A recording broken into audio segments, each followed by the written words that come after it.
Welcome to our Voices of Africa podcast, brought to you by Africa Practice, a strategic advisory firm supplying insights and advocacy solutions to corporations, investors, governments, and foundations in Africa. In a world with complex and interdependent challenges, we take the guesswork out of business engagement. We enable our clients to see more clearly in order to drive sustainable and equitable development.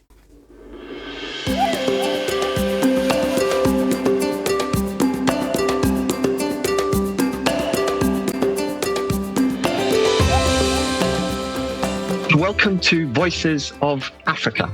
This is the next episode in our special series brought to you with the African Minerals Development Centre and Hive Group, organisers of the Investing in African Mining Indaba. And we're joined by two very senior figures in the African mining industry, Ismael Diakité, who is chairman of the Guinea Chamber of Mines and chief representative of winning consortium Simandou, and Monsieur Aboubacar Koulibaly, who is the country managing director for Rio Tinto in Guinea. Both have very distinguished backgrounds in the private sector, in the case of Monsieur Diakité, but for Mr. Koulibaly, he has been a senior representative at UNDP and worked in the Guinea government as well before taking on the role of country MD at Rio Tinto in July 2024. We are going to be focusing our conversation today on the Simandou project, Africa's largest mining and related infrastructure project.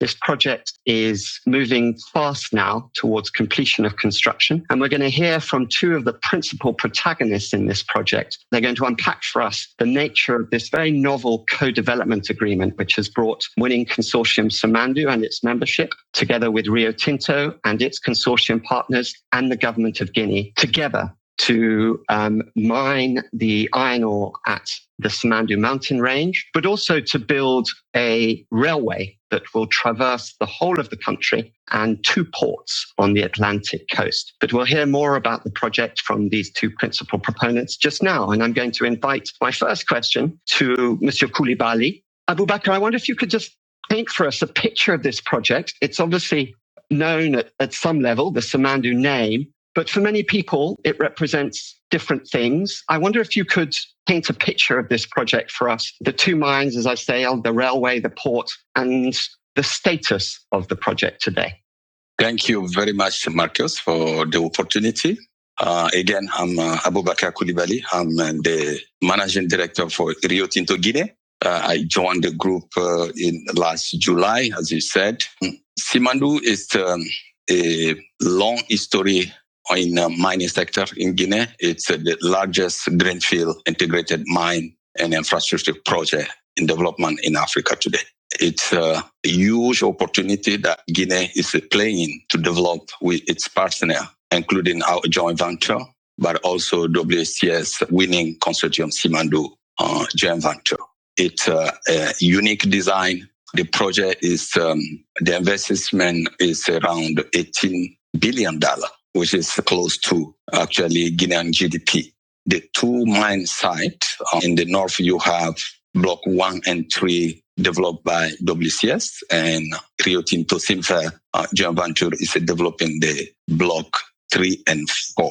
Our commitment to develop it is intact.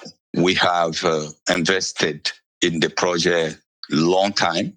Rio Tinto has been in this country for several decades, showing its interest to develop Simandou. It's a uniquely designed mining project because we are developing the mining infrastructure to make sure that the mineral will be exploited, transported through Guinea, because the Trans-Guinean Railway will cross the natural region of Guinea and connect to global market through Moribaya port that we are developing. This is a very unique design. I think we will have opportunity to go in detail. But I wanted also to show your audience that the uniqueness is not the largest reserve that we have, but also the quality of that reserve. It's up to 65 or 50% of those reserves. We have limited impurity in this mineral. So it's huge, and we are here to ensure that we will be successful and Guinea can be a mining hotspot in Africa exploiting this iron ore with high-grade mineral to put on the market. We are planning to start our in 2025 and running up in a 30-month period to 60 million ton metric of mineral. This plan is complex, but we are convinced that we will stick to that and the production will start next year. That's why I'm saying to all partners that I'm meeting, 2025 will be a critical year for the development for Simandou, because a lot of timeline, not only the production, but the construction will also advance at high speed in 2025. So we are working hand in hand with the government, with other partners, industrial partners, to ensure that we stick to that planning.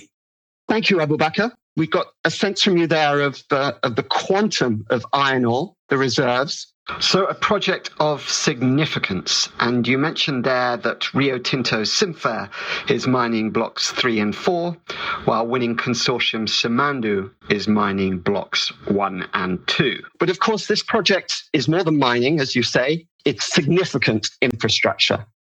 About 600 kilometers worth of railway that will traverse the country from the south to the Atlantic coast, 2 ports at the Atlantic coast, and winning consortium, Simandou, is responsible for the lion's share of the railway construction. You've been moving progressively and at a fast pace over the course of this year, and we've heard from Aboubacar that the aim is to complete construction by the end of 2025 and to begin shipment of first ore very soon after. Can you tell us the status of the railway construction, Ismael? Thank Marcus for this great opportunity to talk to you and to talk to your audience. I will start by saying that, as you mentioned, I'm very senior in the mining sector in Guinea, but basically I'm a mining engineer. I've been looking after or running after this project now for more than 2 decades. So just to say that not only within Simandou with winning, but I've been for Rio Tinto in executive positions for many years, looking after this wonderful project. Simandou is a major project by the scales of this footprint, but also a major project by the fact that it's a greenfield integrated, as mentioned by Aboubacar. And also it's a sort of commitment for many major companies to invest in Guinea within not only the infrastructure, but also in the mine. Never forget that Simandou is a range of mountains, which span for 110 kilometers length with a width of more than 7 kilometers. So the footprint of the project is really very high. Therefore, when you deal with such kind of projects, the scale is important, but the impact on the people, the impact on the biodiversity, the impact on the lands is very important. So, which make the project complex and major. We have to invest a lot of technology, a lot of expertise, a lot of capital, of course, but also we have to deal with many standards regarding the population, regarding the biodiversity. So we have been taking this project forward in consideration of all these factors, I would say, all these risk factors. Right now, we are really fast-tracking the project to be sure to deliver on time, as agreed with the government. End of 2025 is the target date. So right now, all the early works has been completed. The access road fully completed. We are now dealing with the major constructions, which means that we have to deal with more than 27 kilometers of tunnels. We have to construct more than 200 bridges, major and small one. And also we have to deal with the development of all the telecommunications, storage facilities, which make the project highly complex. So I would say that today we are more than 37% implementation and construction of the project. And we hope that by the end of this year, other major components of the project, like the bridges, will be completed. Recently, 2 major bridges have been delivered on time, and we will continue to fast track to ensure that all the components will be delivered on time. Mostly the main railway track, which counts for more than 550 kilometers. This is ongoing, and we have also the spur line to be developed by Rio Tinto and to be developed by ourselves, which will direct the main rail track to the mine site. And also there are some other spur line directing to the river port. Never forget that the port is composed of 2 elements. The element that we are now targeting to be completed are the river port. The river port is the place where the stockpile will be developed, and then we'll be doing some barging to go to high sea, where there will be some transshipment platform. So all this work, the main railroad, the spur line for both companies, Rio Tinto and ourselves, are undergoing, and we are on time. And also the construction of the port, the river port, is undergoing together with all the sea work that we have to do for the barging system to be developed and also for the shipping.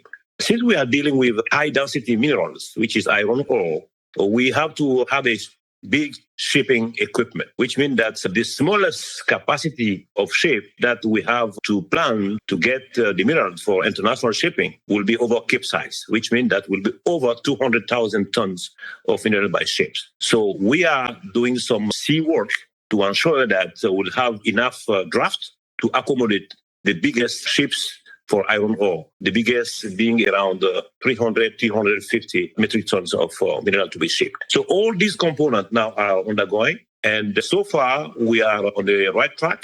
Thank you for that, Ismael. That was very clear. And you've given us a perspective on the scale of both construction and the size of the vessels that are going to be deployed to ship the iron ore from the Atlantic coast to global markets. Thank you for setting that out. I wanted to speak a bit about the railway, because the Trans-Guinean Railway, which will have 2 spur lines to both the mines and then will traverse the country to the Atlantic coast, it's conceived as a multi-use and multi-user railway, which is not normal for a lot of high-volume commodity mining projects. It's novel. But the significance of the Trans-Guinean Railway, from the perspective of a Guinean, a citizen of Guinea who has grown up in the country and for whom the vision of a railway that would connect the whole country, that would traverse the whole country, is very emotive. I wonder if you could paint for us, both of you, but perhaps starting with you, Ismael, the significance of the Trans-Guinean Railway for the Guinean populace. Well, I was mentioning the fact that the footprint of Simandou is very high, which means that the impact on the landscape, the impact on the population will be very high. You talk about multi-user and multi-product. For those who are not familiar with Guinea, the shape of Guinea is like a curve, okay? The rail line has to go from the Atlantic Ocean coast to the southeast of Guinea, which is closer to Ivory Coast and to Liberia. So when you have such a morphology of the rail, you can expect that it's like a backbone of the country. It's like a backbone of the economy of the country. So you cannot afford to dedicate only to iron ore this kind of infrastructure. It's so major, it's so great that you have to associate to the mining product some other product, not only to make the railway profitable in the medium and long term, but also to ensure that the multi-effect of the rail and the connection between the mining industries and to the rest of the economy, giving all the potential around along the railway has been valued. The Guinea potential regarding this part of the country is very high, not only in terms of agriculture, but you have also other mineral resources along. You have 2 other major deposits of iron ore along the rails, one being at 400 kilometers from the coast. The other is less than that. So you have also a lot of river with a large agricultural land for livestock. And you have also a lot of other potential touristic. So we have to take into account all this potential to make the rail not only profitable, but a sort of growth corridor that can help the population to be connected to this part of the economy. We don't want Simandou to be isolated. So that's why the government has taken the options to go for multi-user and multi-product of these rails. And the industrial partners that we are fully committed to deliver an infrastructure which will connect not only Guinea people, but many other regions that are not only on the southern part, but also on the coast. So multi-user, multi-product, potential, all the potential for Guinea economy to be put together along this Simandou corridor, which in the term of the government today is about, sort of long-term program, because now we are really stressing on the Simandou 2040 as a leitmotif of the integration of the Guinean economy through this major infrastructure. Great. I want to invite you in, Aboubacar, if I may, but we've heard from Ismael that the conceptualization of this railway in particular has been really motivated by a desire to ensure that the whole project is very much an additive project, not just an extractive project to extract ore to the coast, but that you've been looking at opportunities to multiply development value through this infrastructure that will traverse the country. Would you be happy to speak to that a little bit more? Yeah, I think I will add Guinean, it's a dream on the making for Guinean, because as Ismael has said, this is the backbone of the country, but I will say it's a backbone of our economy in this country, because it will improve connectivity, will improve trade, it will also help the country to tap into some of the natural resources around the corridor. But I just want to reflect on the opportunity that the Guinean is creating. It's not only transportation, it's also connecting Guinea economy to the global network. If you are producing today of agricultural product through that Trans-Guinean, you can reduce your costs and become more competitive. So as Rio Tinto, we have learned through the corridor that there is a lot of opportunity in agriculture, but also we need to convince other industrial partners to come in agro business. Other opportunity exist in the country. That will, our estimate is, if the clustering of approach that is suggested based on the 4 natural region, you can expect more than 6 billion income from developing the corridor. But you can go even much more larger to look at the government plan of developing some of the industrial park in the region. Now, far from, in terms of travel, it's not far from the railway.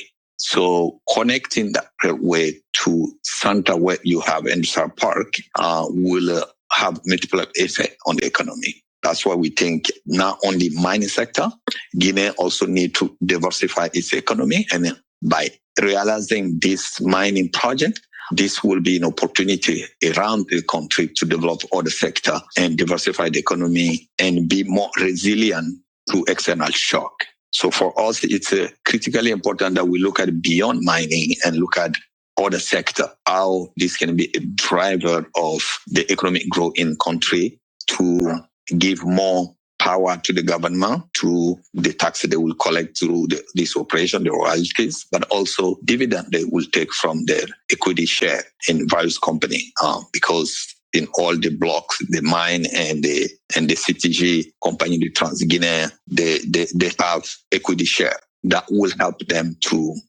fund the development vision that the government is currently developing, which is called Simandou 2040. I will conclude to say, for me, this is a unique chance for Guinea to grow and diversify its economy, and the corridor represents a corridor for opportunity for any investor.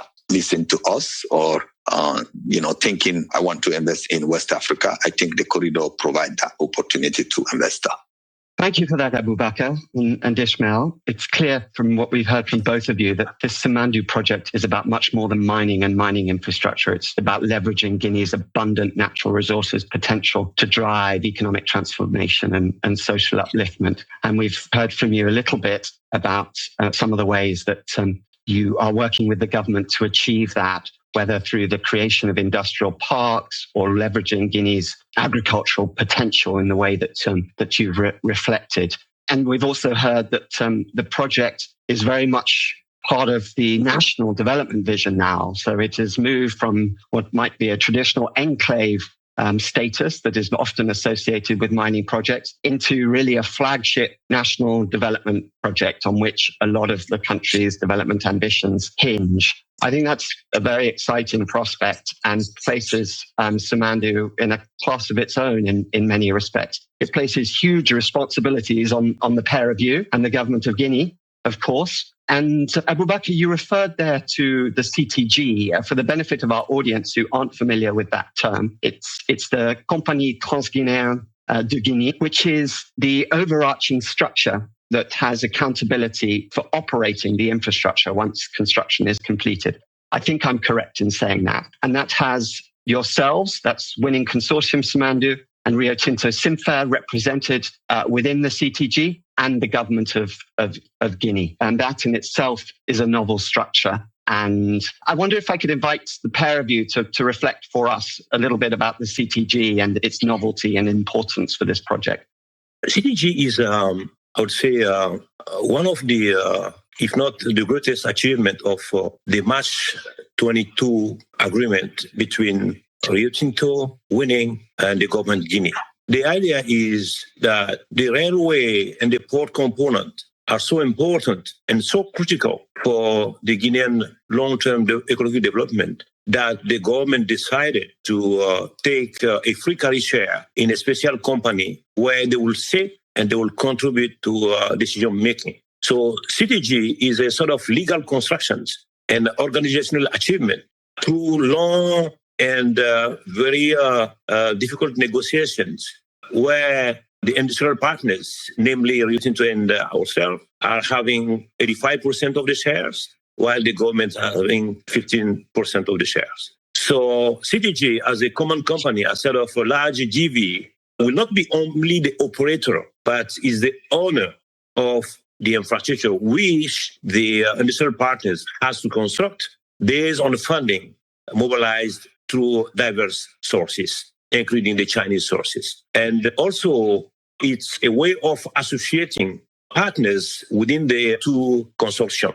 As you know, Rio Tinto is in a consortium with Chinalco. We are with Bao Steel, and there is a sort of cross-interest partnership within CTG. So at the end of the constructions, all the infrastructure will be delivered to CTG, and CTG will be exploiting, will ensure the ownership, and also we ensure all the regulation regarding the access by third-party users to make it multi-user and multi-product. So that is the concept and the principle, the basic principle. And through CTG, we have been able to accommodate diverse interests of the mining title holders, which are, of course, Rio Tinto and for Block 3 and 4 and Winning for Block 1 and 2, and to associate off-takers like Bao Steel, and also to associate main construction company to facilitate the funding of the project. This is a sort of melting pot between all the parties, which make the project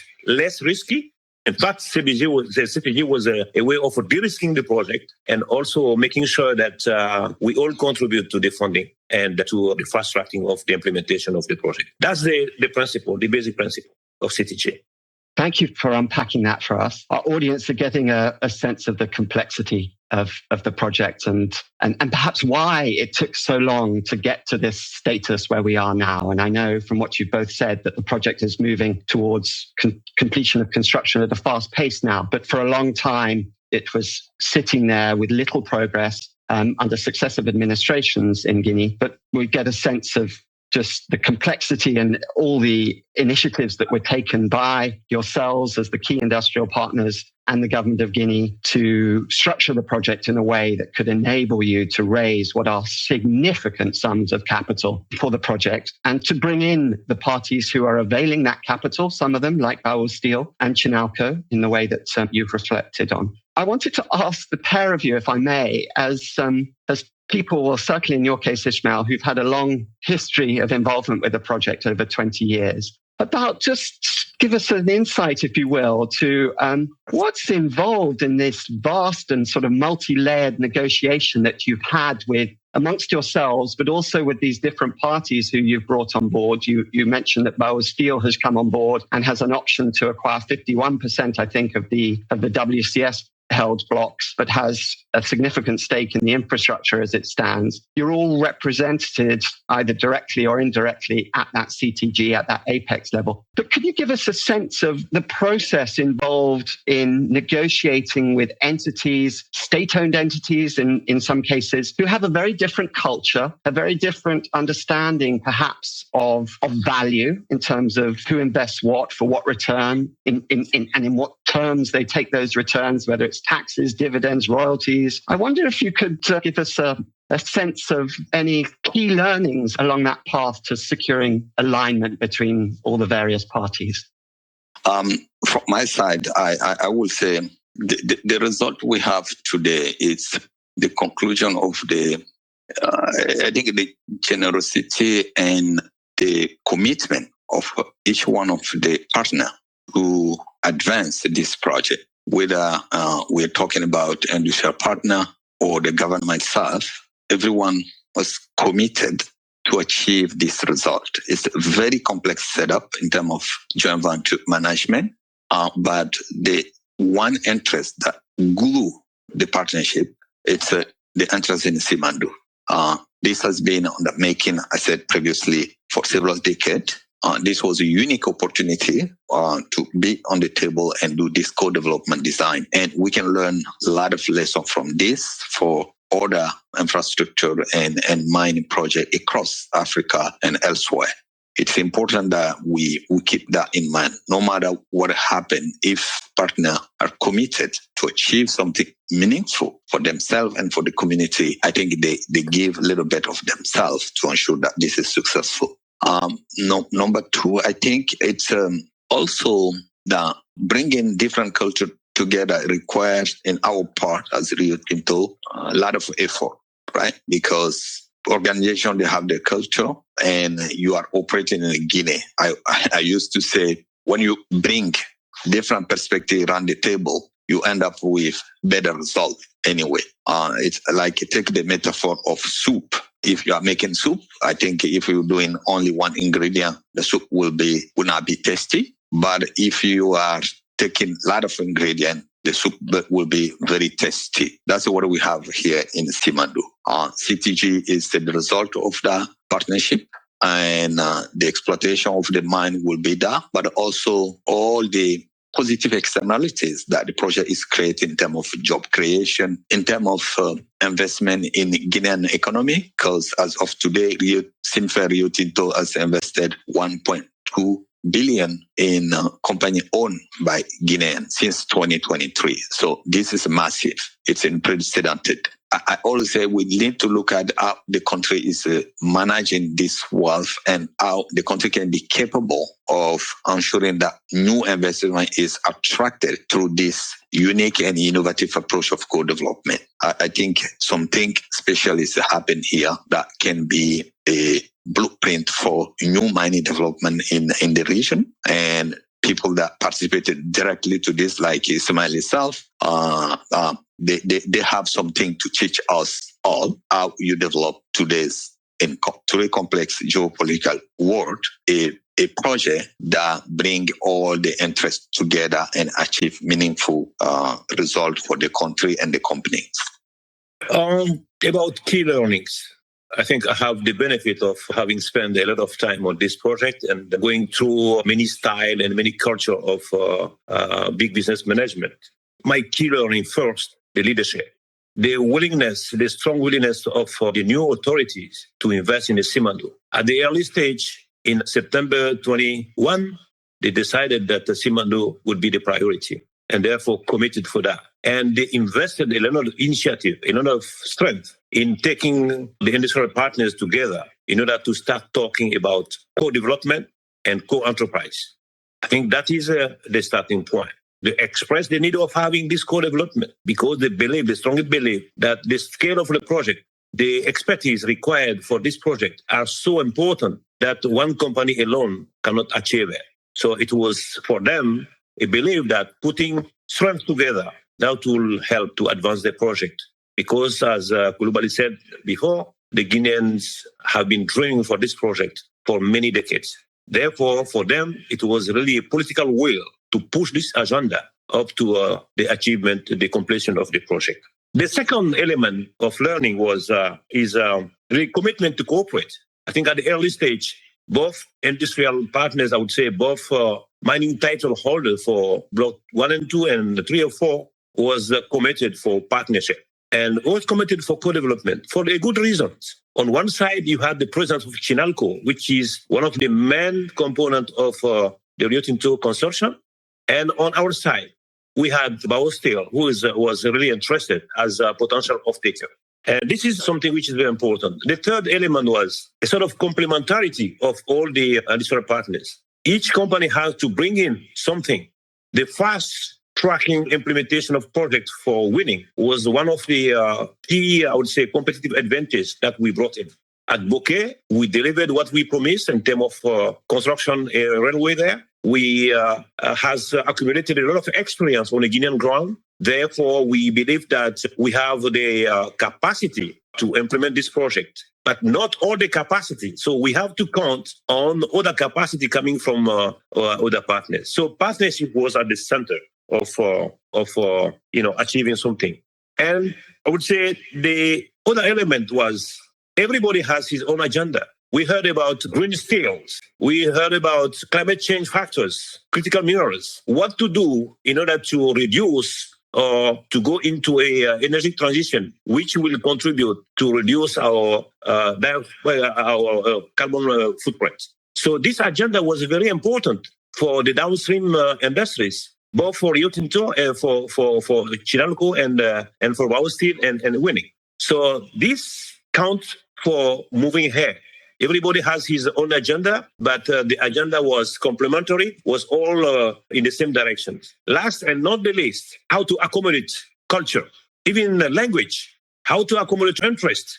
So we went through a difficult period between March 22nd and July 22nd. So we had, for this period of negotiation, to go through some difficulties, which was only related to how to communicate better, how to translate better, how to present better our interests to the government and to the other parties. So accommodating interest, accommodating cultures, and accommodating language was something which contributed a lot.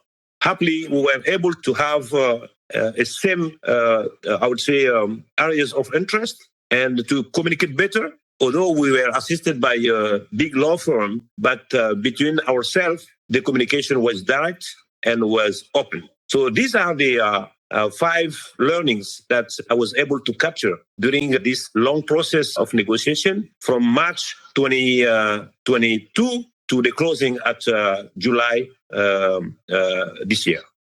Thank you both for those insights. I think it's fascinating for me to hear from the pair of you about what was involved in negotiations between the various parties, and really enlightening to hear you speak to those issues. And I'm sure our audience will be really happy to learn from what you've just outlined.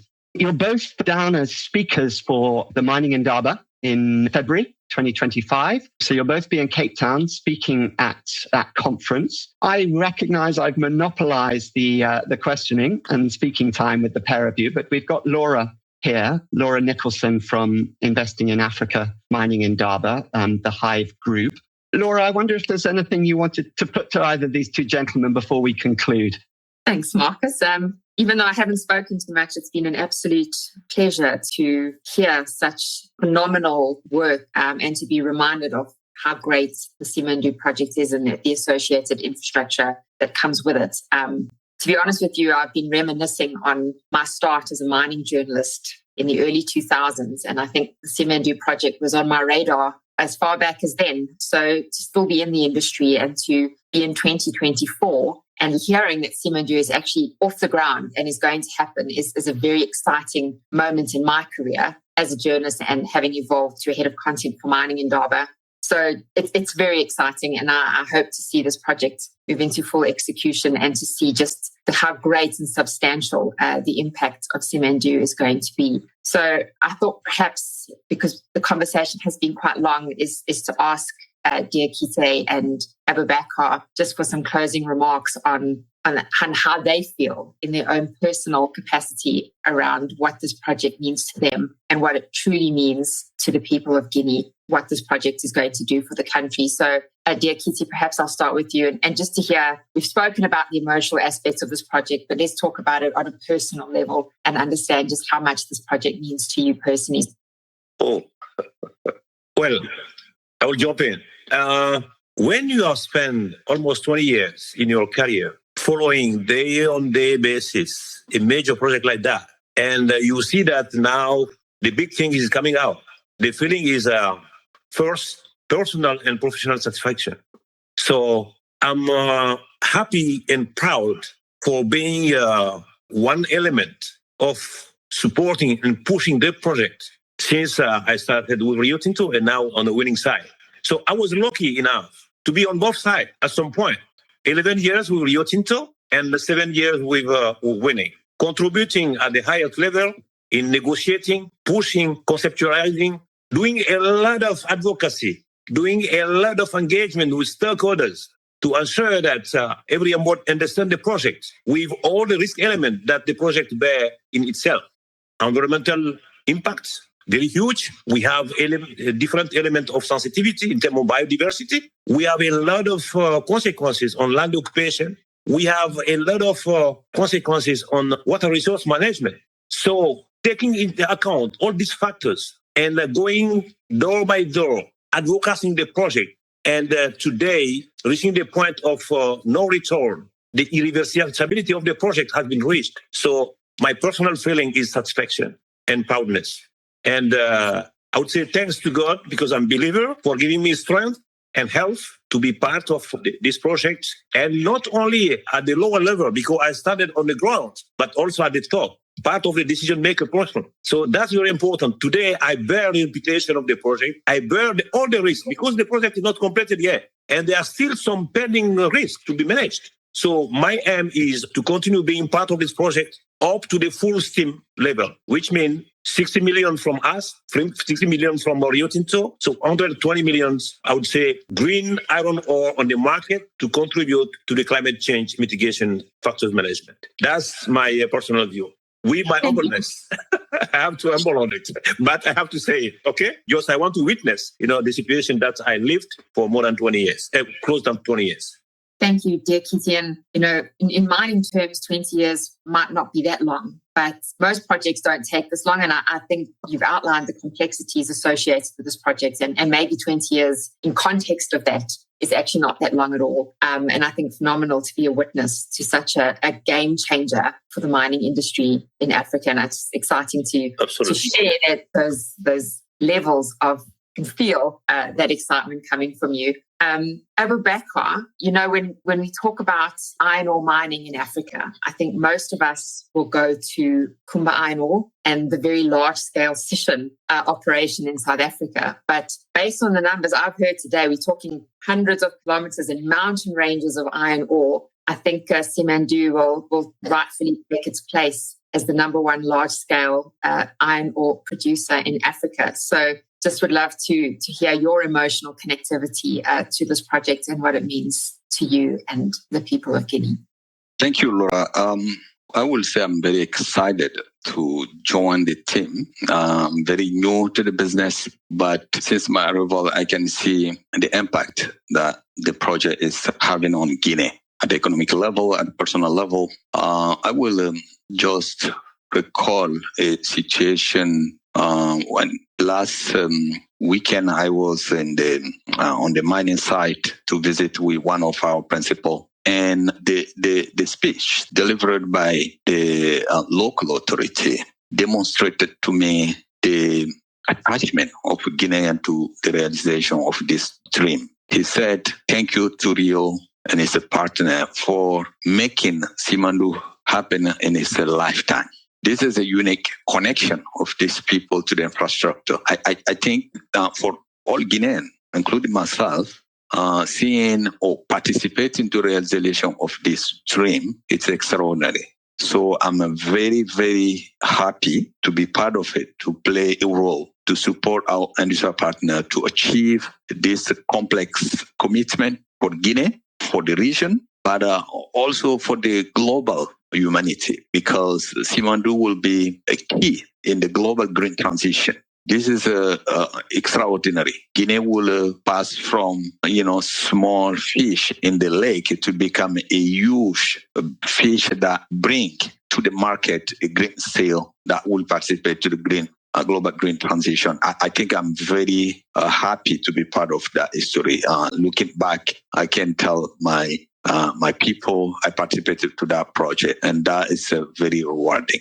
Final thought will be around the economic transformation that that is there, but that transformation will take off slowly and be accelerated later on when we ramp up our export of mineral, when new investment can to other sectors than mining sector, because it's a lot of opportunity around there. That transformation in my lifetime, if I can see that, will be a big achievement, because I've been working in public sector for a long time, design a strategic plan for development for this country. I work at Prime Minister's office. I oversee public policy in this country. Now seeing the country transforming and being active part of that, it's very rewarding for me. I'm happy I'm here, and I'm very excited to see all the progress on the ground. Thank you, Aboubacar. I think Mining Indaba is going to welcome Guinea with open arms in 2025. I know the government and all the strategic stakeholders involved in this project are coming in full force to share the excitement and the news and the updates of what's happening with regards to this project. And it's something that I know our delegates, our audience are keen to hear more of. It also speaks to our objectives and mission as an event for 2025 around future-proofing the African continent. This is definitely representative of that. And so we're so excited to be showcasing this project in true and full force next year. And a real pleasure to be listening to you both and just feeling that excitement build to a whole new level when we start to unpack the true complexities and size and scale of Simandou and everything that is associated with it. So just great pleasure to be part of this conversation today. It just leaves me to thank our guests. Thank you, Laura. Thank you, Aboubacar. Thank you, Ismael. And thank you, our audience, for listening. Thank you for tuning into a Voices of Africa podcast this week. Voices of Africa is a forum where Africa's leading experts weigh in on cross-sectional topics affecting the continent. Experts share their views on how we can unlock greater value that will benefit industry, government, and communities. For more of our insights, visit our website or subscribe to our weekly newsletter, Views on Africa, in the description.